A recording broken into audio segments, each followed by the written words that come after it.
Hey guys, thanks for joining me for another Honkai Star Rail video. Today we're taking on the new event called Dreamjolt TV, and I've actually beaten almost all of these now, but this is the first stage, and I wanted to just show my recording of this because it was so fun. Like this, I actually really enjoyed this mode.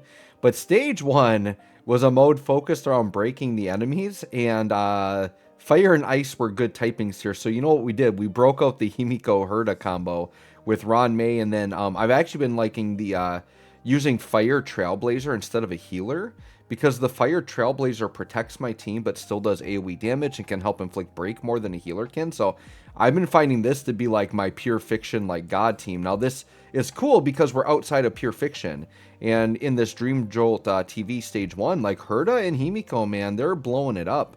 I thought overall though this event, yeah, look at all the break, dude, the break damage is crazy and this team's just going insane.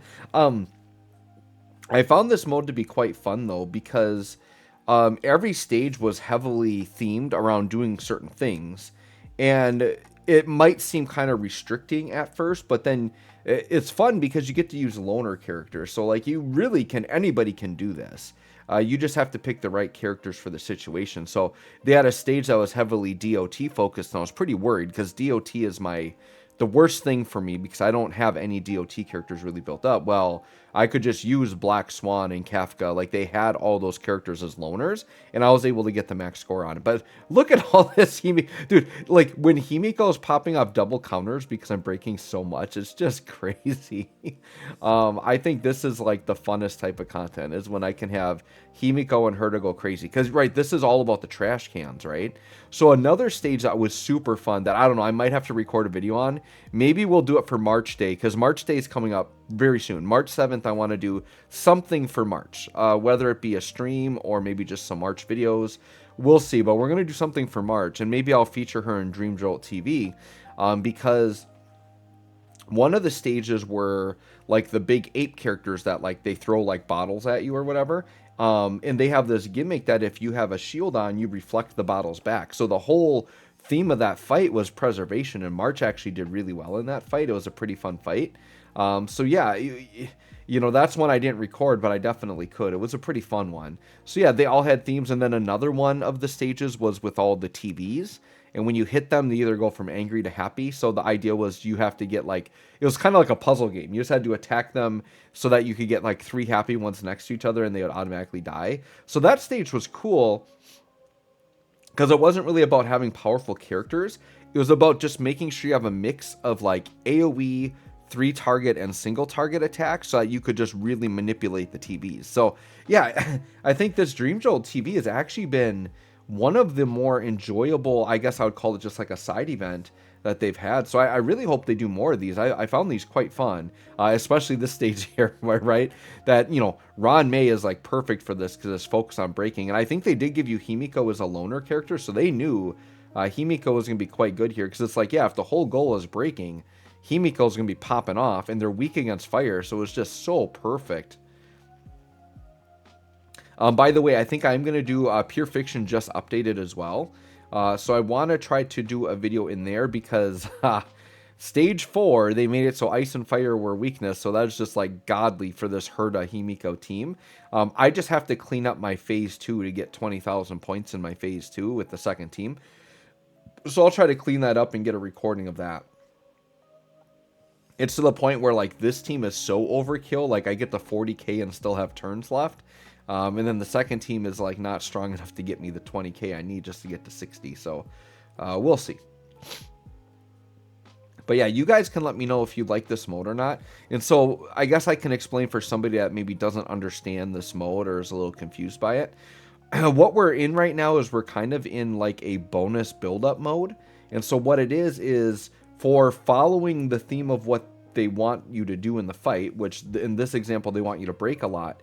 We are building up a weakness break rank, and you see that in the upper right. It's at 16 times rank right now. So every time we inflict weakness break, we're increasing basically a multiplier, and we have a limited number of turns. We're actually about to end. So we've just ended phase 1 because we ran out of turns. So now we go into the final showdown, which is going to be a series of very strong opponents, but we have the multiplier on our side to help us deal a ton of damage. So The higher you get your multiplier, it's going to make this last phase a little bit easier for you. Now, this first part is kind of a struggle because it's only one enemy, and we actually don't have the correct typing. So I actually got a little bit worried here. It's just we got to get this guy dead, right? Once we get him dead and it goes into like normal mode, I think we're good. But this was unfortunate because it did eat up a lot of turns. Because our team isn't really built to beat this guy up. But luckily, he doesn't have like a crazy amount of health. And now he starts summoning ads, which is what we want. That's what we needed. We need to get things we can break so we can kind of get the game flowing a little bit with Himeko and get these guys exploding. Yeah, so now that we got a little bit of traction there, I think that helps. And I think after we get this guy out, then we start to clean up huge. And you can see here, Fire Trailblazer holding up just fine in terms of keeping us alive. Like, we are not in need of a healer here at all. Finally got him dead. So it's like, all right, now I'm like salivating here because I'm like, okay, we got the weakness break stuff. Everybody's like weak against ice and fire and like all of these typings I've got. I'm like, all right, we're going to be cooking here. We are going to be cooking. Well, the trash cans are great because they're weak to anything you hit them with, which is awesome. You basically, it basically turns every character into Silver Wolf. Like, whatever you hit them with, they'll become weak to it. So yeah, now we're kind of going a little bit. What is it? I think the goal is to get to 80,000 points, I believe, is what you need to get to here to get the max score. So that's our goal. So we did eat up a lot of turns early, but now we're hoping we can just combo off and like really clear some waves out. And I mean, dude, the break damage is so crazy. Like, look at all that break damage. It's basically like we just touch them and they die. And then we entered on a Himeko follow-up there, which is pretty good. And then we got Herta coming up with an ultimate. And then Ron May is so good because it allows us to break easier. She has huge break bonus. And then, like, if an enemy survives it and tries to wake up, they re-break, which is crazy. Ron May is very good for this fight. So yeah, kind of my favorite teams right now is like, obviously I'm really liking the Quantum team with Sparkle. And then I'm really liking these like kind of fire ice setups in these AoE modes. This is really fun. Really a lot of fun. And this is why Star Rail is killing it, right? Because they're constantly coming out with new modes, new updates to modes. Like, there's just always something to do.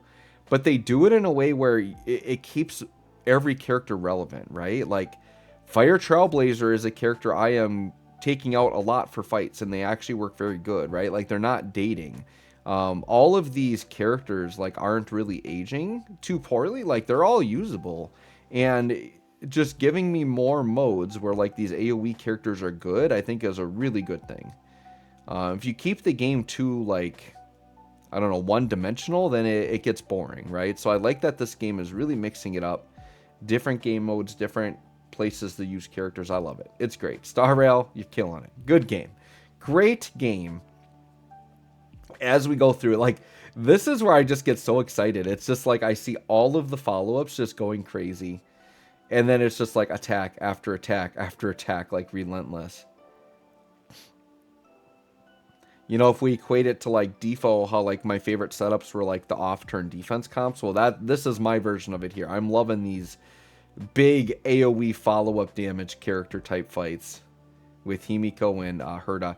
And it's just another reason where this game is rewarding me for that investment, right? Because, you know, had Pure Fiction just been like a single event and then it went away, it maybe wouldn't have been worth it. But one, Pure Fiction keeps updating, and Himeko and Herta have been relevant in every single Pure Fiction. I have used them in every single one. And then now even the side Dreamjolt TV gives us a great stage to use them in. So it's very good. And they keep bringing out things that are good for DOT characters, for players that invested in those teams, right? Just so cool. And then I think the really cool thing they even did here with the Dreamjolt is they made a stage for preservation. Like, preservation isn't something they've really emphasized other than having some parts of the game that are just incredibly difficult without it, right? I would say definitely like the Hive Swarm and the Golden Gears. Like, those are areas where I feel like I kind of have to have healing and preservation. Like, they get really hard at the end. Obviously, it heavily depends on how you build your buffs as you go through the stages. But yeah, there's just such a variety of like good high-end content in this game, and it's great.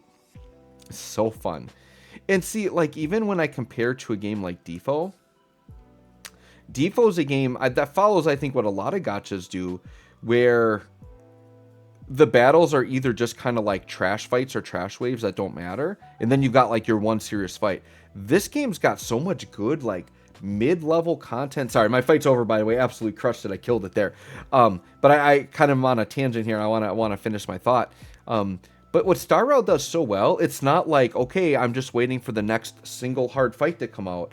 It's like I've got these constant regurgitating Forgotten Hall, I've got Pure Fiction, I've got Simulated Universe. There's so much variety of good, like, difficult content that I can constantly do. It's amazing. So anyways, guys, let me know what you thought of Dreamjolt TV. Let me know what you're thinking of Star Rail. Let me know what you think of this busted Himeko Herta combo. Hopefully you all have built it up if you have the ability to do it. Thanks for watching. We'll catch y'all on the next one.